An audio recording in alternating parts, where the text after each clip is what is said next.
నమస్కారం.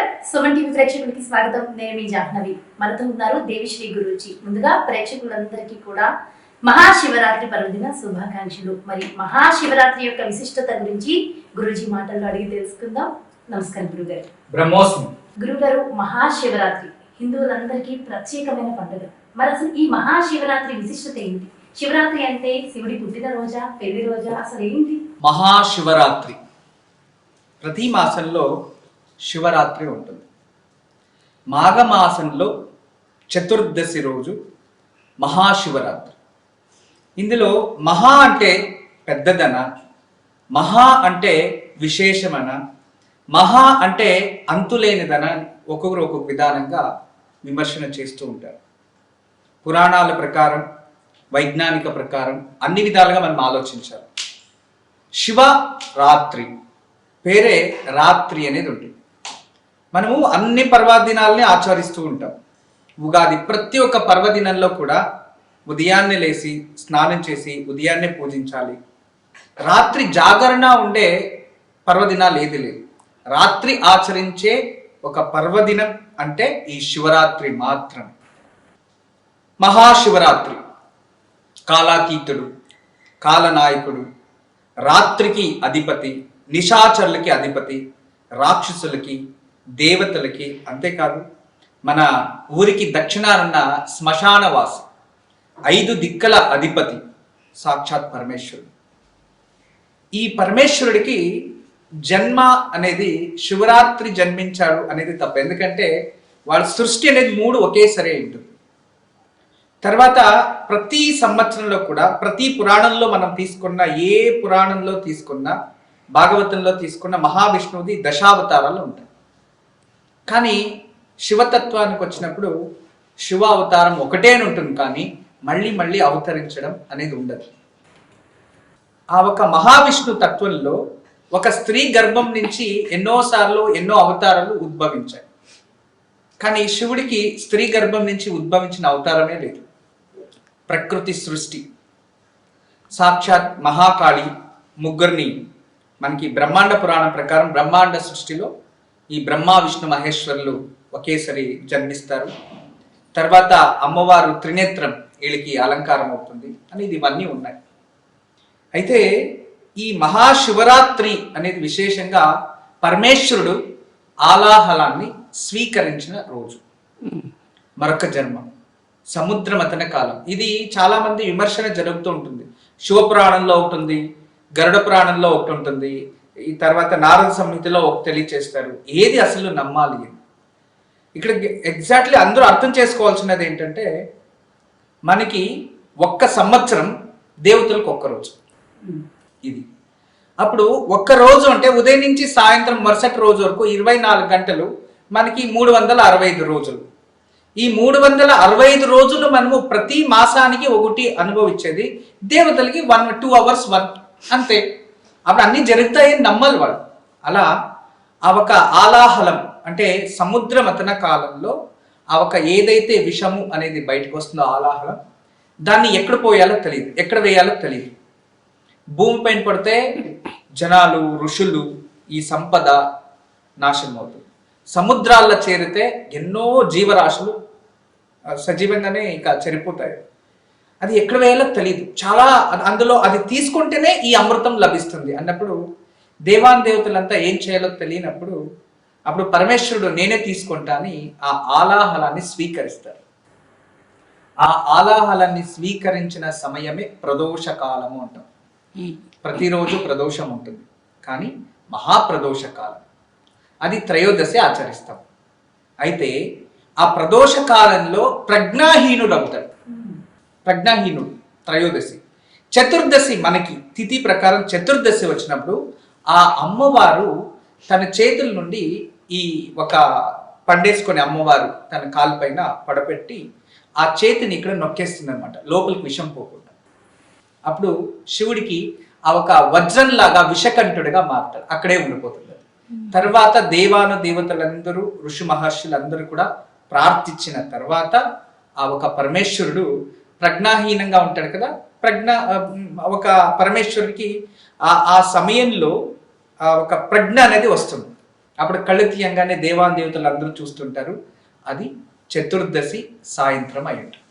అదే మహాశివరాత్రి. ఆ రోజు శివరాత్రి కళ్ళు తీశాడు కాబట్టి శివుడు పరమేశ్వరుడు, అమృతం వాళ్ళ చేతికి వచ్చింది కాబట్టి దేవతలందరూ ఆచరించే పర్వదినం ఆ ఒక మహాశివరాత్రి. అందుకే దానికి మహాశివరాత్రి అని వచ్చింది. శివరాత్రి రోజు జాగరణ ఎందుకు చేయాలి? అంటే ఇది ఒక విజ్ఞానం. మహాశివరాత్రి అనేది ఒక విజ్ఞానం, ప్రకృతిలో జరిగే మార్పు అన్నమాట. ఇప్పుడు శిశిర ఋతువు, మనం ఈ శిశిర ఋతువు ఈ శివరాత్రి అయిపోయిన తర్వాత ప్రకృతిలో చాలా చేంజెస్ వస్తుంది. సూర్యుడు కూడా ఉత్తర దిశన ప్రయాణం చేస్తున్నాడు. మాఘ సప్తమి, రథ సప్తమి, ఇక ఇవన్నీ ఇలా చేస్తూ ఉంటే చక్కగా బాగా గమనించాలి మనం. ఇవన్నీ కూడా సైన్సే. ఇవన్నీ అర్థం చేసుకుంటే పూర్వీకులు ఋషి మహర్షులు మనకి సంప్రదాయము అని ఒక పేరు పెట్టించారు. కానీ ఇప్పటి ఒక జనాంగాలు చూస్తే అది టోటల్లీ ఒక విజ్ఞానం, విశిష్ట జ్ఞానాన్ని విజ్ఞానం అంటాం. ఒక విజ్ఞాన రూపంగానే మనం తీసుకుంటున్నాం, అంతే వ్యత్యాసం. అయితే ఈ ప్రకృతిలో జరిగే మార్పు వల్ల మనం జాగరణ ఉంటే ఈ సమయంలో మన శరీరంలో ఉన్న సప్త చక్రాలు కూడా జాగృత వ్యవస్థ వస్తాయి. ఆ జాగృత వ్యవస్థ వచ్చిందంటే మనకి ప్రభావళి అని ఒకటి ఉంటుంది, ఆరా ఎనర్జీ అంటారు. అది వృద్ధి చెంది మనకి అన్ని విధాల ఆరోగ్యం ప్రాప్తిస్తుంది. మనిషికి మానసిక స్థితి అనేది చాలా విశేషం. శుక్లపక్షం కృష్ణపక్షం రెండు ఉంటాయి. అమావాస్య నుంచి పౌర్ణమి, పౌర్ణమి నుంచి అమావాస్య 15 రోజులు. అయితే అమావాస్య నుంచి అమావాస్యకి 30 రోజులు. ఇదిలో మధ్య అంటే చంద్రుడు. ఎప్పుడు కూడా చంద్రుడు ఎప్పుడైతే ఉంటాడో అప్పుడు ప్రకృతిలో చంద్రన అలలు భూమిపైన పడడం వల్ల సముద్రాలు ఎక్కువ అవుతుంటాయి, సముద్రం పొంగుతూ ఉంటుంది. ఇది సముద్రం పైన ప్రభావం చూపించినప్పుడు మనిషి పైన ప్రభావం చూపిస్తుంది. అందువల్ల అటువంటి సమయంలో మానసిక స్థితిని, ఏకాగ్రతని పెంచుకోవడానికి ధ్యానము, మెడిటేషన్ ఇలాంటివన్నీ చేస్తారు. ఇదే విధానంగా అమావాస్య దగ్గరకు వస్తేనే చాలా మంది వరకు మనం చూస్తుండే దేవాలయాల్లో మా పైన భగవంతుడు వచ్చాడు, దేవుడు వచ్చాడు, కొందరు డిప్రెషన్కి వెళ్తూ ఉంటారు. అమావాస్య దగ్గరకు వస్తేనే చాలా యాక్సిడెంట్స్ జరుగుతుంటాయి. అమావాస్య 2-3 డేస్ ఉందంటే భూకంపాలు జరుగుతాయి, చాలా భూకంపాలు. అమావాస్య రోజు గ్రహణాలు వస్తూ ఉంటాయి. ఇవన్నీ మనం చూడొచ్చు. బిఫోర్ డే చతుర్దశి. ఈ మాసంలో గురుత్వాకర్షణ శక్తి మరియు ఆ సూర్యుని కిరణాలు రాత్రి పగలు వ్యత్యాసం ఉంటుంది అన్ని కూడా. ఆ వ్యత్యాసం ఉండడం వల్ల ఈ రోజు మనం ఎవరైతే నిద్ర లేకుండా ఆహారాల్ని కొన్ని త్యజించి నిద్ర లేకుండా జాగరణ చేస్తారో, భక్తిపూర్వకంగా ఉంటారో వాళ్ళకి ఆరోగ్యం ప్రాప్తిస్తుంది. మరియు హార్మోనియల్ ప్రాబ్లమ్స్ ఏదైనా ఉంటే అది సాల్వ్ అవుతుంది. ఎప్పుడైతే లివర్లు మరియు హార్మోన్స్ కరెక్ట్గా ఉన్నాయో వాళ్ళకి శరీరంలో ఆమ్లజనకం అనేది ఎక్కువయ్యి అది బ్రెయిన్లో కూడా ఆమ్లజనకం అంటే ఆక్సిజన్ లెవెల్ పెరిగి బ్రెయిన్లో ఆమ్లాలు ఏదైతే మెదడులో ఆమ్లాలు ఉత్పత్తి అవ్వాలో అవి చక్కగా ఉత్పత్తి అయ్యి మనిషికి మానసిక శక్తి, స్థైర్యాన్ని, దృఢత్వాన్ని ఇస్తుంది. అంత గొప్పది. ఉదయాన్నే మనం లేవాలి అంటాం. ఎందుకు అంటే ప్రకృతిలో అన్ని పుష్పాలు అప్పుడు తానే విడుగుతూ ఉంటాయి. ఎందుకు మధ్యాహ్నం ఎందుకు విడగకూడదు? మార్నింగే కదా విడుదలవుతాయి. సువాసన అవన్నీ విడుదలుతూ ఉంటాయి. నది ప్రవాహం కూడా స్పీడ్గా అవుతుంది. సూర్యుని కిరణాలు వస్తూ ఉంటాయి.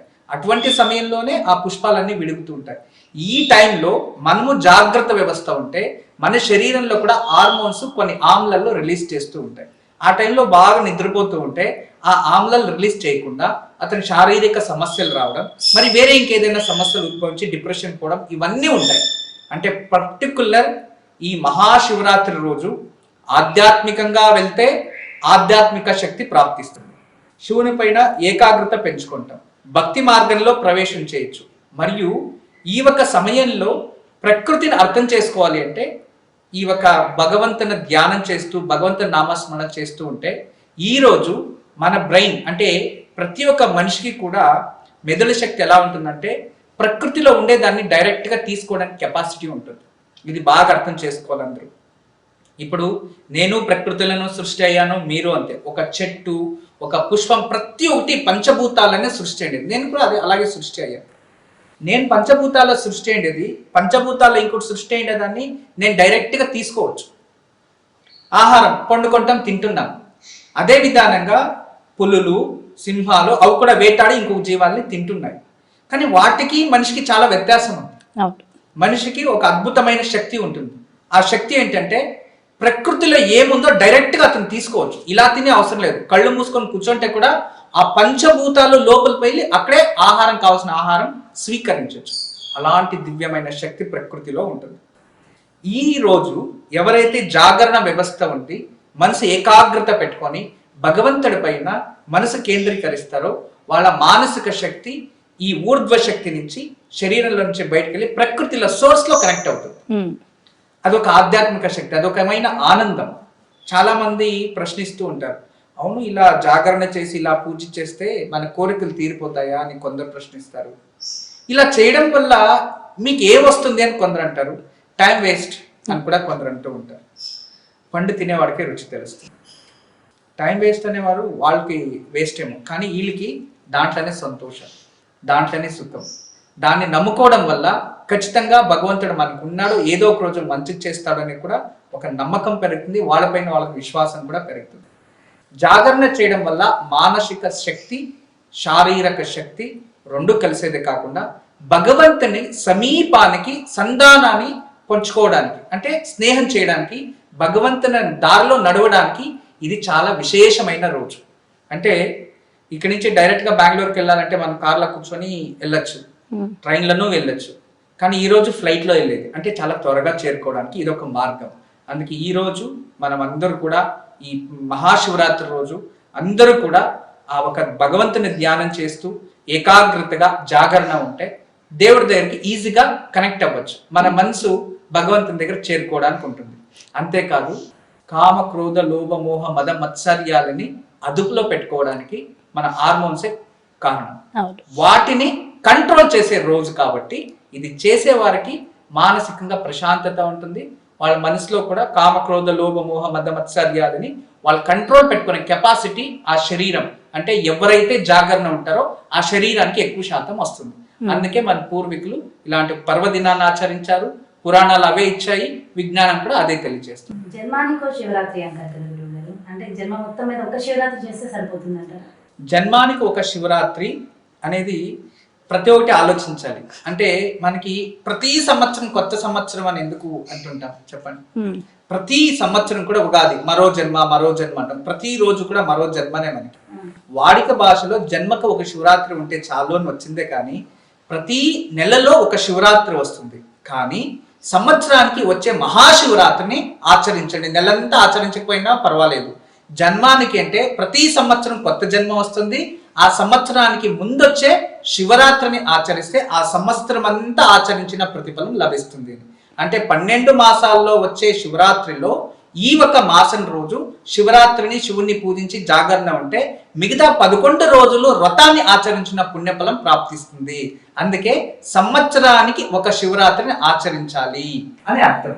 ప్రతి సంవత్సరంలో ప్రతి సంవత్సరం వస్తూనే ఉంటుంది, ప్రతి సంవత్సరం జన్మిస్తూనే ఉంటుంది కదా, 60 సంవత్సరాలు రిపీట్.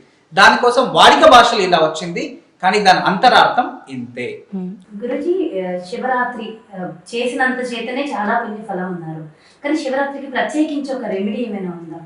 ఖచ్చితంగా పరమేశ్వరునికి ఏది ఇచ్చినా తక్కువే, కానీ అతను ఏది కావాలి అని అడుగు.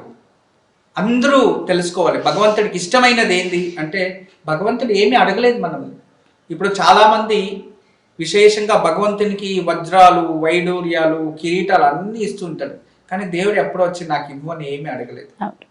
పేదోడు ఒక దీపం వెలిగించినా తీసుకుంటాడు, గొప్పవాడు హోమం చేసినా స్వీకరిస్తాడు.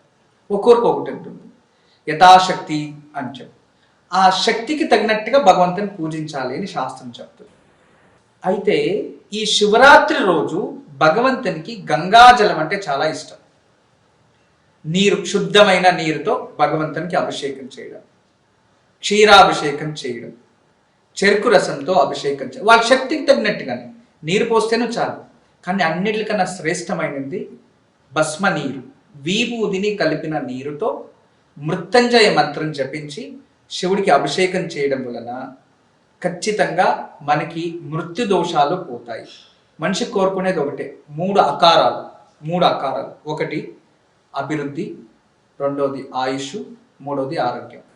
ఆరోగ్యము, ఆయుష్, అభివృద్ధి, మూడు అకారాలు. అకార, ఉకార, మకారం చేరితే ఓంకారం అవుతుంది. ఆ ఓంకారం జపించినా కూడా ఈ మూడు లభిస్తాయి. ఈ విధానంగా పూజిస్తే 3 అకారాలు ప్రాప్తిస్తాయి. అంటే 3 అకారాలు, అందుకే త్రిదళం సమర్పిస్తే 3 అకారాలు. అదే విధానంగా భస్మ కలిపిన నీరు అభిషేకం చేసినా కూడా ఆరోగ్యము, ఆయుష్ మరియు అభివృద్ధి ప్రాప్తిస్తుంది. అందుకే శివుడికి శివరాత్రి రోజు విశేషంగా మనము ఈ ఒక నీరుతో అభిషేకం చేయాలి. మరొకటి, శివుడికి ఇష్టమైనది పుష్పాలు కూడా ఉంటాయి. ఒక సంవత్సరం అంతా మనము ఏ ఒక అర్పించకపోయినా కూడా ఉమ్మెత్త పువ్వు అని ఉంటుంది, అది చాలా విశేషం. అది ఈరోజు సమర్పిస్తూ ఉంటారు. తర్వాత అర్క పుష్పం, జిల్లేడు పుష్పాన్ని శివుడికి ఈరోజు సమర్పిస్తూ ఉంటాడు. త్రిదళం, ఇవి విశేషం. అలా భగవంతుడికి మనం ఇదే కావాలని లేదు, ఏదైనా సమర్పిస్తే తీసుకుంటాడు. కానీ ఏది ఇచ్చినా కూడా భక్తితో ఇవ్వాలి. భక్తి మాత్రమే మనది. ఎందుకంటే దేవుడికి పెట్టిన భిక్ష, ఇల్లు, కారు, భార్య, పిల్లలు అందరూ దేవుడిచ్చినది. డబ్బులు కూడా దేవుడిచ్చినదే అనుకోవాలి. అందరూ జన్మమిచ్చినదే భగవంతుడు కదా. ఆ జన్మతో మనం ఇలా పూజ చేస్తే దేవుడు మన పిలవంగానే రాడు. మనది, మన సొంతంది, మన చేతుల్లో ఉన్నది భక్తి మాత్రమే.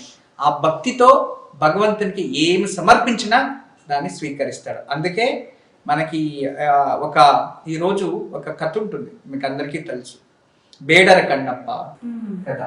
బేడర్ ఆ రాత్రిపూట, శివరాత్రి రాత్రిపూట తెలియకుండానే జాగరణ ఉండి నీరు లింగం పైన పోసి బిల్వదళాల చెట్టు అల్లాడితే బిల్వదళాలు పడితే శివుడు ప్రత్యక్షమిస్తాడు, తన కన్నిస్తాడు, నైవేద్యం అక్కడున్న మాంసం పెడతాడు. అండ్ భక్తిగా స్వీకరించాడు. అంటే భక్తితో నువ్వు ఏమిచ్చినా తీసుకుంటాడు. అహంకారంతో, అహంభావంతో నువ్వేమిచ్చినా భగవంతుడు స్వీకరించడు అనే దానికి ఆ పురాణం నిదర్శనం. మరియు అదే విధానంగా మనము ఆచరించిన వారికి ఖచ్చితంగా ఆ పుణ్యఫలము ఉంటుంది. అయితే ఇన్ని పత్రాలు ఉండగా బిల్వ పత్రమే ఎందుకు శివుడికి సమర్పించాలి స్వామి?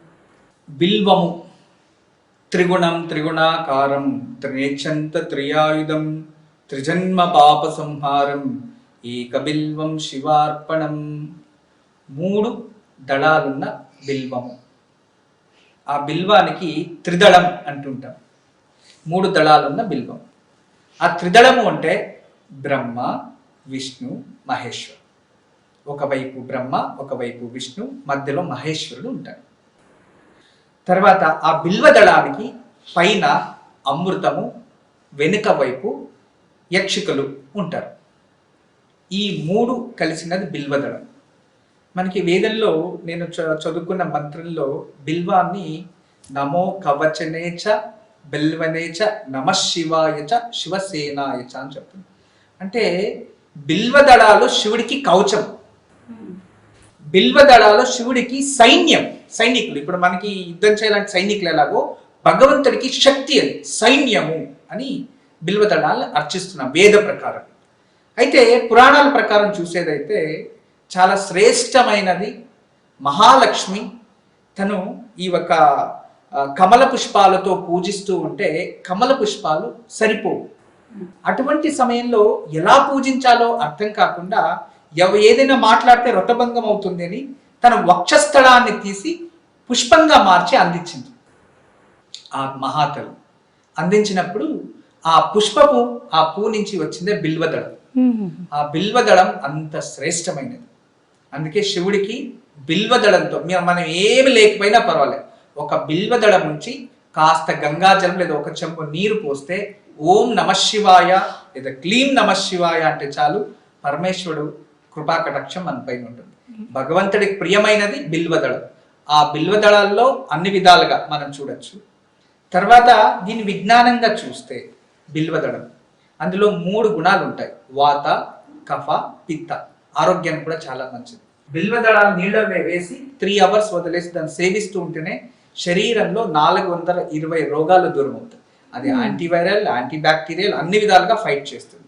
సంతానం లేని వారికి సంతానోత్పత్తి కణాలు శరీరంలో ఉద్భవిస్తాయి ఆ ఒక బిల్వదళంలో ఆయుర్వేద ప్రకారం.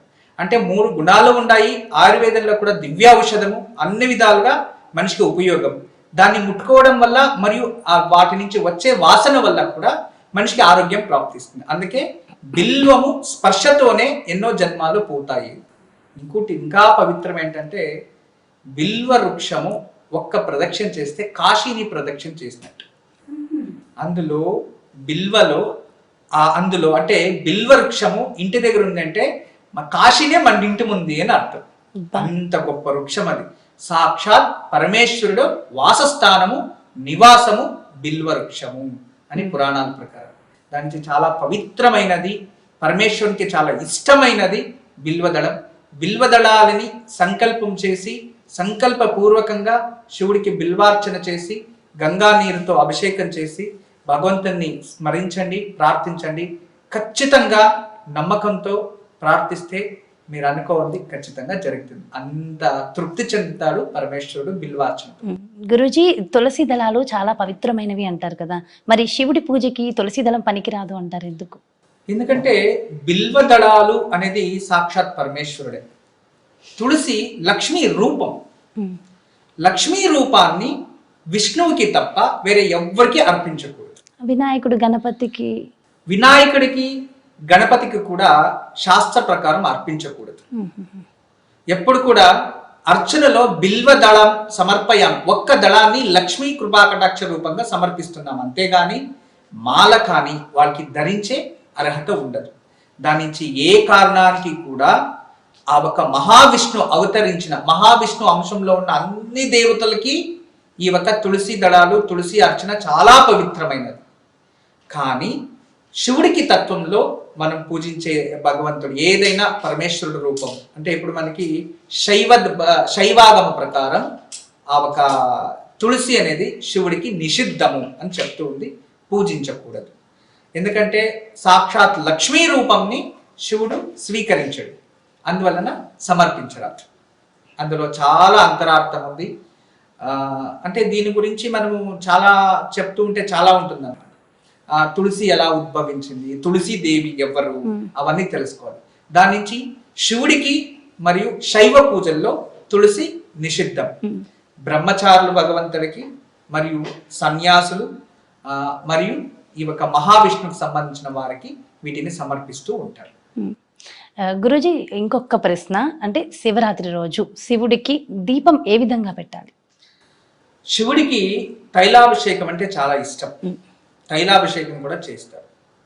పరమేశ్వరుడికి ఈరోజు విశేషంగా నేను చదువుకున్న దీంట్లో కూడా అన్ని విధాల తైలాలతో కూడా అభిషేకం చేస్తూ ఉంటారు. తైలాభిషేక ప్రియ అని కూడా అంటుంటారు. తైలాభిషేకం చేయొచ్చు. తిల తైలము అంటే నువ్వుల నూనెతో శివుడికి చాలా శ్రేష్టమైనది. నువ్వుల నూనెతో దేవాలయాల్లో వెళ్ళి వెలిగిస్తారు. దేవాలయాల్లో వెళ్ళి అదే ఇంట్లో వెలిగించేటట్టయితే స్వచ్ఛమైన ఆవు నెయ్యితోనే వెలిగించాలి ఇంట్లో. లేదు అంటే దేవతా తైలము అంటాం. దేవతలకే తైలం, దేవతా తైలం పేరే దేవతా తైలం. అంటే విప్ప చెట్టు, విప్పమానతో, విప్ప పుష్పాలతో, విప్పకాయలతో తయారు చేసిన విప్ప నూనె, వాటితో సర్వశ్రేష్టం. ఫస్ట్ అన్నిటికన్నా శ్రేష్టమైనది విప్ప నూనె, రెండోది నెయ్యి, మూడోది ఆవాల నూనె. వీటితో శివుడికి విశేషంగా శివరాత్రి రోజు వెలిగిస్తూ ఉంటారు. అది చాలా మంచిది. దేవాలయాలకు వెళ్ళి వెలిగించేటట్టయితే దేవాలయంలో తైలాభిషేకం, నువ్వుల నూనెతో అభిషేకం చేస్తే కూడా శని దోషం పోతుంది. అక్కడ నువ్వుల నూనెతో దీపాలు వెలిగించడం వల్ల చాలా ఉపయోగం, ప్రకృతికి అది మంచిది. ఓకే, ఏ సమయంలో వెలిగించాలి? అంటే ఒకవేళ ఆలయ దర్శనం చేసుకుంటే ఏ సమయంలో దర్శనం మంచిది అంటారు? శివరాత్రి రోజు ఇది రాత్రి ఆచరించే పూజ. పొగలంతా శివ ధ్యానం చేయాలి. రాత్రి 4 కాలాలు ఉంటాయి. సాయంత్రం 6 గంటల నుంచి 6:30, దాదాపు 6:30 నుంచి అనుకోండి 9 లోపు ఒకటి, తర్వాత 9:32 నుంచి 12 వరకు ఒకటి, 12 నుంచి 3 ఒకటి, 3 నుంచి 6 వరకు. ఈ 4 సమయాల్లో ధ్యానం చేస్తూ జాగరణ ఉంటూ ఒక ఆరతి ఇచ్చి శివుడికి ఒక గ్లాసు నీరైనా అభిషేకం చేయాలి. లేదు ఇవన్నీ మాకు చేయడానికి అవ్వదు అంటే ఒక మంగళారతి ఇచ్చి నమస్కరిస్తూ ఉంటే ఆయా సమయంలో శివుని ప్రాప్తించవచ్చు. అంటే సాయంత్రం 6 నుంచి 9 లోపు ఒక సమయం, తర్వాత 9 నుంచి 12 ఒకటి, 12 నుంచి 3, 3 నుంచి 6, ఈ 4 సమయాల్లో మధ్యలో ఏ సమయంలో అయినా శివుణ్ణి పూజించాలి. అలా పూజిస్తేనే పూర్ణ ఫలం ప్రాప్తిస్తుంది. చాలా చక్కగా వివరించారు గురువు గారు. Thank you so much. నమస్కారం.